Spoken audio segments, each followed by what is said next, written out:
બાબુ સોના કહેતી હતી. હવે બીજો હું બોલી ગયો. રાણી બનવા માટે મર્યાદામાં રહેવું પડે મારી જાન.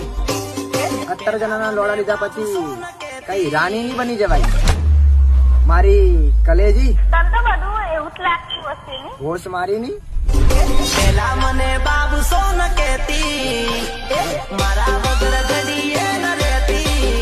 હવે બીજો મળ્યો ને મને ચલ હટ કહેતી.